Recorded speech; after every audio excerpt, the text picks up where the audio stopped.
వివిధ హోదాలలో జిల్లా పరిషత్ మెంబర్గా, శాసన మండలి సభ్యుడిగా, శాసన సభ్యుడిగా, పార్లమెంట్ సభ్యుడిగా, పార్టీ అధ్యక్షుడిగా చిన్న వయసులోనే దేవుడు అన్ని అవకాశాలు ఇచ్చిండు.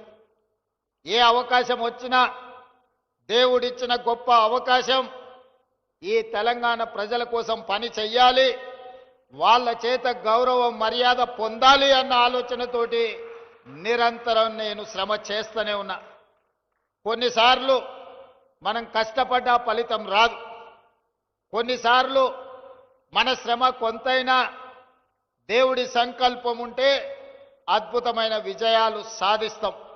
ఈ వేదిక మీద నాకంటే గొప్ప అనుభవం ఉన్నవాళ్ళు, పరిపాలన తెలిసిన వాళ్ళు, వయసులో పెద్దవాళ్ళు ఉన్నా చిన్న వయసులోనే నాకు ఈ అవకాశం వచ్చింది అనంటే దేవుడి సంకల్పము, తెలంగాణ ప్రజల ఆశీర్వాదము 100% ఉండబట్టే ఈనాడు ఏ ఒడిదుడుకులు లేకుండా, ఎలాంటి ఆటంకాలు లేకుండా తెలంగాణ రాష్ట్రానికి 2 సంవత్సరాలు ముఖ్యమంత్రిగా పని పూర్తి చేసుకొని ఈనాడు మీ ముందుకు వచ్చి నిలబడి అత్యంత వెనుకబడిన ఆదిలాబాదు జిల్లా అభివృద్ధి కోసం ఈరోజు అభివృద్ధి పథకాలను ప్రారంభించుకోవడమే కాకుండా సంక్షేమ పథకాలను అమలు చేసుకోవాలని ఈనాడు ఈ సభ ఏర్పాటు చేసుకున్నాం.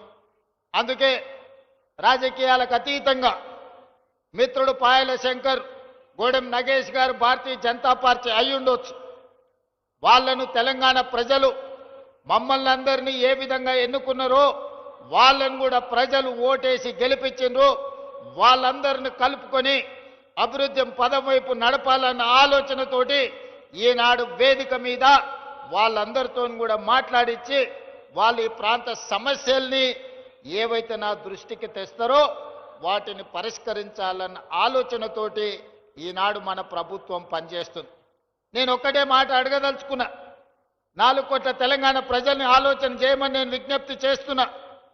ఆనాడు 10 సంవత్సరాలు ఆ ప్రభుత్వం ఉన్నప్పుడు ఏనాడైనా ప్రతిపక్షాలకు సంబంధించిన ముఖ్యమంత్రి గారి